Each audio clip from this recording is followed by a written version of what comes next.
Bonjour à tous et bienvenue dans Rotor, l'émission qui vulgarise le véhicule électrique à La Réunion. Aujourd'hui, nous allons parler d'un sujet qui nous monopolise beaucoup de temps en ce début d'année, à savoir l'octroi de mer qui est à venir sur les voitures électriques. On va voir pourquoi c'est une mauvaise idée de le faire comme la région a décidé de le faire et on va essayer de comprendre comment est-ce qu'on peut faire mieux. On y va? Générique.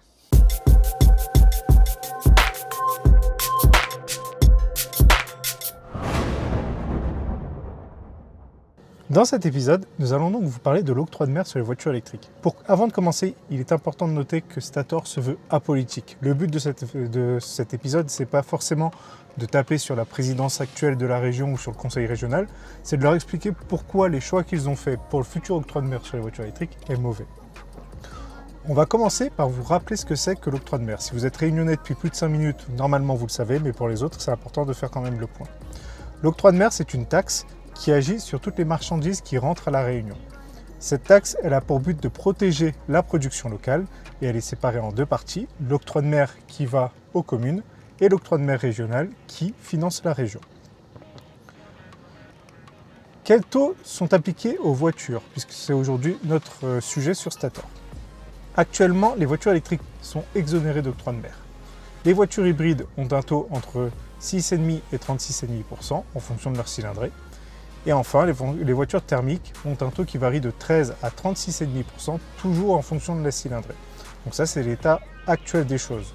Mais la commission permanente du 18 décembre 2024, et oui, ça commence à dater, c'est bizarre qu'on n'en ait pas entendu parler plus que ça aux informations, a décidé de rebattre un petit peu les cartes et a décidé d'un nouvel octroi de mer. On va voir un petit peu les taux de ce nouvel octroi de mer qui a été proposé lors de cette commission permanente. Déjà, on va regarder ce qui se passe sur le thermique.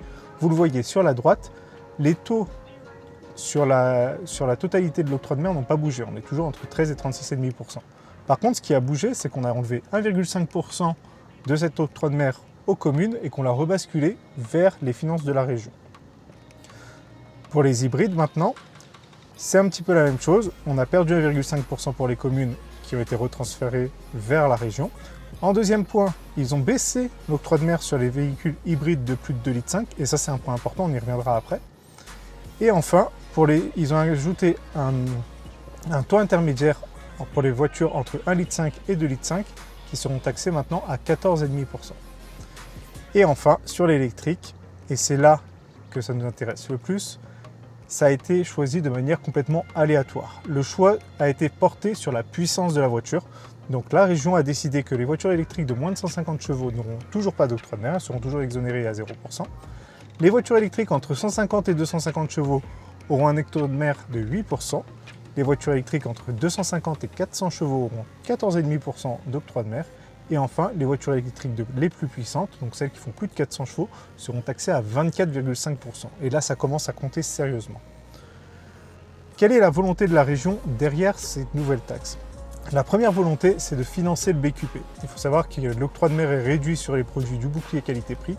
Tout ça pour favoriser le pouvoir d'achat des Réunionnais. C'est une bonne mesure. Enfin, si les acteurs locaux jouent le jeu, si les acteurs de la grande distribution jouent le jeu, c'est une bonne mesure. Mais ça, c'est un autre débat. Donc, il est important de trouver le financement pour ce BQP. Et les voitures peuvent effectivement être une source de financement pour ce BQP.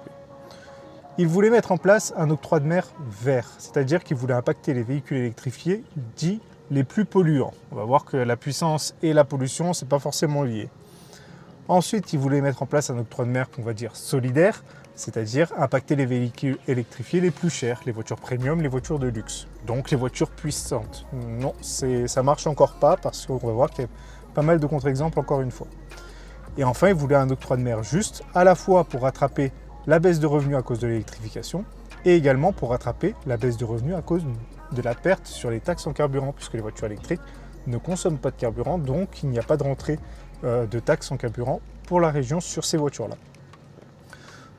Encore une fois, financer le BQP est important, donc on va vous comprendre pourquoi il faut quand même mettre un octroi de mer sur les voitures électriques, mais qu'il ne faut pas le faire de manière complètement aléatoire comme ça a été décidé pour le moment. Je vous affiche l'octroi de mer décidé par la région qui va changer au 1er mars et on va commencer par vous parler de cette voiture. C'est le X30 Twin Motor qui fait 426 chevaux. On ne l'a pas encore essayé, donc je ne peux pas vous afficher son WLTPI. Par contre, je peux afficher son WLTP qui est de 17,7 kWh au 100. Dans cette vidéo, j'avais fait des petits calculs qui ramenaient un petit peu la consommation réelle des voitures électriques en grammes de CO2 par kilomètre en fonction des émissions d'EDF à La Réunion. En mettant à jour ces données-là, puisqu'on a maintenant les données de 2023 qui sont disponibles dans l'Open Data, le lien est en description, on arrive en calculant à des émissions de 65 grammes par kilomètre pour cette voiture électrique. Je vous présente trois voitures très sportives, la Civic Type R, la Golf R et la classe A AMG 45S. Donc ce sont des voitures de sport, 100% thermiques, il n'y a pas d'hybridation là-dedans. Elles font donc toutes plus de 180 voire 190 grammes de CO2. Et c'est normal, c'est des voitures sportives. Il s'avère que la région Réunion a décidé que la voiture électrique qui fait 65 grammes par kilomètre serait plus taxée que les voitures thermiques qui font 190 grammes. Où est la logique quand on veut un octroi de mer vert? On va un petit peu pousser le résultat, on va pousser le raisonnement, on va comparer maintenant deux voitures électriques. Sur la gauche, vous avez l'ENIAC qui a une consommation WLTP ou WLTPI d'à peu près 15,5 kWh au 100. Et sur la droite, le Moka électrique qui a une consommation autour de 17 kWh au 100, dans sa version 136 chevaux. Il s'avère que la région a décidé de taxer l'ENIAC de 14,5% et de taxer le Moka électrique de 0%. Donc naturellement, comme l'ENIAC qui consomme moins, il pollue plus. Non, ça marche pas comme raisonnement. Ah, c'est peut-être parce qu'il est plus gros. Bon, ça peut-être éventuellement, ça peut marcher. On va donc comparer deux voitures qui sont les mêmes. Il n'y en a pas une plus grosse que l'autre. Le 2008 dans sa version 156 chevaux et le 2008 dans sa version 136 chevaux. En 156 chevaux, Stellantis a réussi à faire baisser la consommation de son véhicule, puisqu'il consomme à peu près 15 kWh au 100, là où le 2008 en 136 chevaux consomme entre 16 et 17 kWh au 100. Donc c'est la version la moins puissante qui pollue le plus. Pourtant, c'est elle qui est exonérée d'octroi de mer, et l'autre, et la version de 156 chevaux sera taxée à 8%. Vous allez me dire, ouais, mais la batterie est plus grosse, donc ça pollue plus, etc. Oui, en kilowattheure, la batterie est plus grosse, mais la batterie du 2008 électrique dans sa version 156 chevaux est plus légère. Ça ne marche pas finalement de taxer à la puissance. On va d'ailleurs aller encore plus loin dans le raisonnement. La quasi-totalité des voitures électriques de Stellantis existent en version hybride.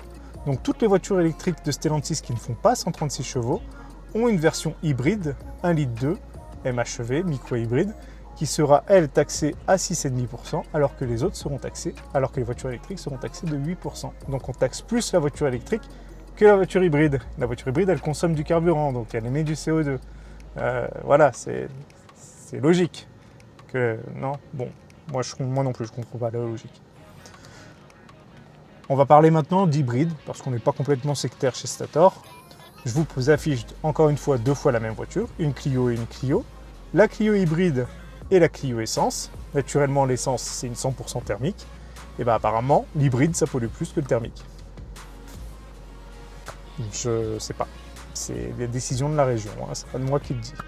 On peut continuer ces exemples à foison, il y en a d'autres. Hein.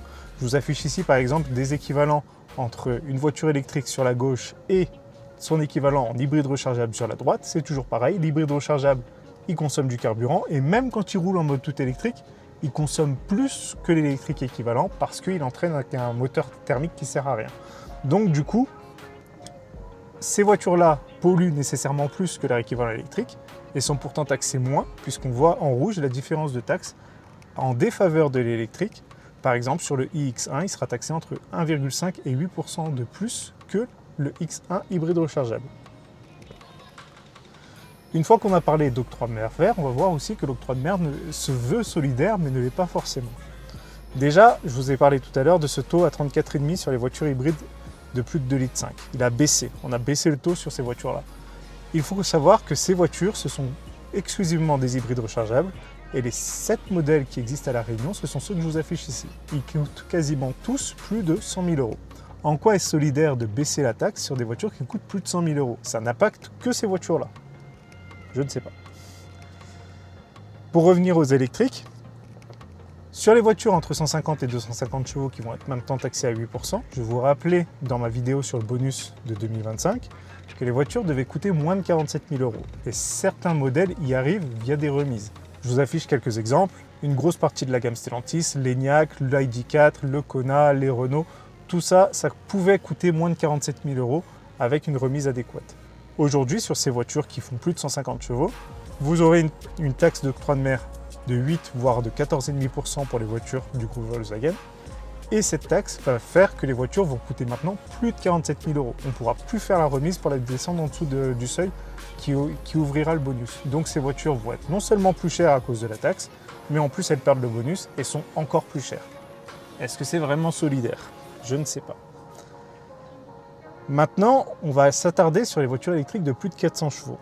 Je vous affiche 4 voitures généralistes, la Nissan Ariya Nismo, le MG4 X-Power, la BYD Seal dans sa version performance et la future R5 Turbo. Ce sont des voitures sportives, puissantes, mais elles ne sont pas chères. Ce ne sont pas des voitures premium. Elles sont plus chères naturellement que des petites voitures autour de 20 ou 30 000 €, mais elles ne sont pas excessivement chères. Par contre, elles seront traitées comme des Porsche, comme des Rolls-Royce ou comme des Jaguar électriques, puisqu'elles ont plus de 400 chevaux, elles seront taxées à la même hauteur. Donc la solidarité selon la région, c'est de taxer une MG4 X-Power autour de 40 000 € avec le même pourcentage qu'une Porsche Taycan à 150 000 €.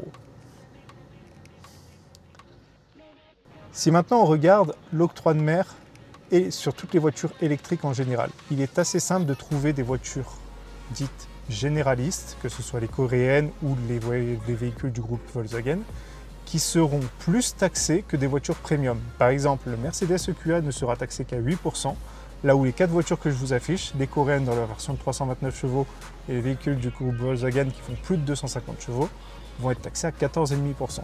Il y a plein d'autres exemples disponibles qui suivent cette logique-là, où on va trouver des voitures qui se veulent moins premium, qui seront plus taxées que des voitures qui se veulent complètement premium, le premium allemand ou des Volvo par exemple.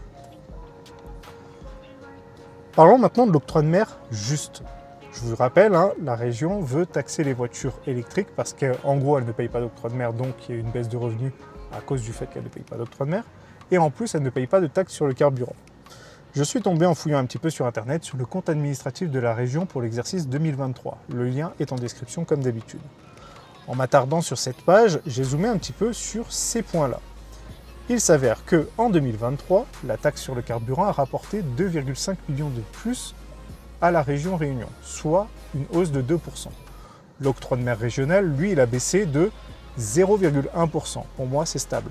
Ça a stagné, ça n'a pas baissé. Entre-temps, selon l'INSEE, sur la période donnée, les voitures électriques ont augmenté de 45%. Donc on a vendu plus de voitures électriques, mais malgré tout, la taxe sur le carburant a augmenté et l'octroi de mer n'a quasiment pas bougé. Donc l'argument de on prend moins de taxes sur le carburant et l'octroi de mer ne rapporte plus assez d'argent ne tient pas. En fait, c'est logique puisque même si on vend de plus en plus de voitures électriques, la quasi-totalité du parc reste encore thermique. Donc les gens continuent de consommer du carburant.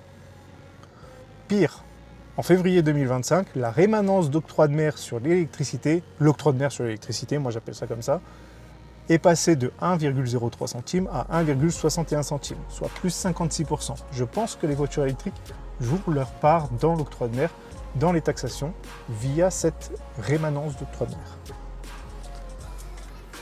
Maintenant, voyons un petit peu comment faire mieux. Parce qu'encore une fois, le but, c'est de récupérer des recettes pour financer le BQP. On n'est pas en train de dire qu'il ne faut absolument pas mettre d'octroi de mer sur les voitures.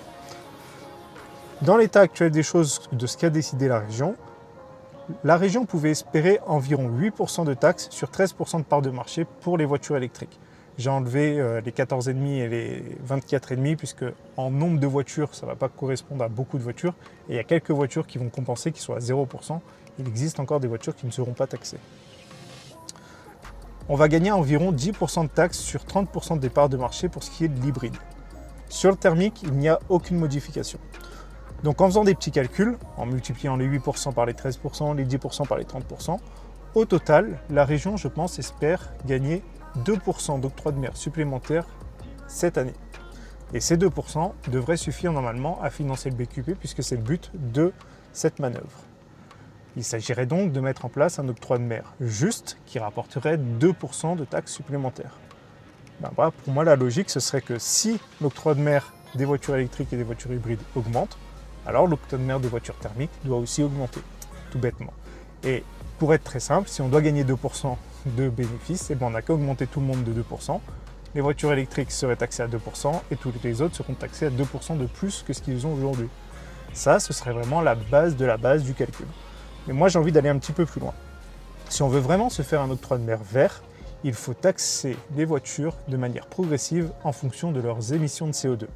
Pour les voitures thermiques et les voitures hybrides, par exemple, on regarderait leur nombre de grammes de CO2 par kilomètre et on imposerait un octroi de mer par gramme de CO2 par kilomètre. Et chez Stator, nous proposons cette évolution-là. Entre 0 et 80 grammes, on taxerait les voitures de 0,03% par gramme de CO2. Je vous fais des calculs, par exemple, pour une voiture qui émettrait 80 grammes de CO2, on ferait 80 fois 0,03, elle serait taxée à peu près 2,4%. Quand on fait les calculs sur les voitures qui existent aujourd'hui, les hybrides, elles vont plutôt te faire entre 80 et 100 grammes, ce qui leur donnera une taxe entre 6,5 et 18% d'octroi de mer. Et les thermiques, on remarque qu'avec les pourcentages qu'on propose ici, on va avoir des taxes qui seront environ 2% supérieures à ce qu'on a actuellement. Et on a donc bien financé le BQP comme voulu à la base. Sur les voitures électriques et hybrides rechargeables, c'est un petit peu différent parce qu'elles n'ont pas toutes d'émissions de CO2 par kilomètre. Encore une fois, on ne voit pas sur la carte grise le nombre de CO2 qu'émet une voiture électrique en se rechargeant. Et pour ça, du coup, on va s'appuyer sur les données de EDF. L'Open Data d'EDF nous dit que 1 kWh donne 365 grammes de CO2. Donc 1 kWh au 100 km, c'est 3,65 grammes de CO2 par kilomètre. Si on reprend la taxe de 0,03% par gramme par kilomètre, on arrive à peu près 0,1% par kWh au 100 km. Donc une voiture qui fait 15 kWh au 100 en WLTP serait taxée à 1,5%. Pour les hybrides rechargeables, c'est un petit peu la même chose. On fait le même calcul, on a les 0,1% par kWh au 100 km. Les hybrides rechargeables, elles font aussi des émissions de CO2 en roulant en mode thermique. Donc on garderait ce 0,03% par gramme par kilomètre pour les hybrides rechargeables. Et on arrive à des taxes sur l'hybride rechargeable entre 3 et 6% et sur l'électrique entre 2 et 3%. On a bien nos 2% qui financent le BQP. Pour terminer, il est aussi important de noter que dans l'état actuel, comme l'a décidé la région, les ventes de voitures électriques vont chuter. Les gens vont se réorienter vers des voitures hybrides ou vers des voitures hybrides rechargeables ou pire vers du thermique. Ce n'est pas du tout le sens de l'histoire. L'Europe ne va pas dans ce sens-là. La Chine non plus ne va pas dans ce sens-là. Et pourtant, les Chinois sont connus comme étant les plus gros pollueurs du monde, etc., etc. Pourquoi la région Réunion décide de favoriser le thermique face à l'hybride rechargeable et pire, l'électrique? Et voilà, vous savez ce qu'il y a à savoir sur l'octroi de mer pour les voitures électriques à La Réunion. Il est important de rappeler encore une fois que Stator est apolitique, que ce soit cette présidence ou une autre qui propose cet octroi de mer, c'est pas vraiment important. Ce qui est important, c'est la solution en elle-même, c'est de pouvoir proposer quelque chose qui soit cohérent. Puisque avec les baisses qu'on a connues sur le bonus en fin d'année dernière, ajouter une taxe en plus sur les voitures électriques sans impacter les voitures thermiques va forcément mener à une baisse forte et importante du marché de la voiture électrique à La Réunion. Et c'est pas du tout ce qu'on veut. Nous, comme l'Europe, comme le monde en général, va vers l'électrification du parc automobile. En taxant les voitures électriques sans taxer les thermiques plus, on va avoir un gros problème à La Réunion puisque toutes les électriques vont être remplacées soit par des thermiques, soit par des hybrides rechargeables ou non. Et c'est vraiment pas le chemin qu'on doit prendre. J'espère que cette vidéo trouvera bonne entente auprès des gens qui décident de cet octroi de mer. N'hésitez pas à la partager, n'hésitez pas à nous poser des questions en commentaire si vous en avez. On est là pour vous y répondre. On se retrouve très bientôt pour une autre vidéo. À bientôt les électrifiés.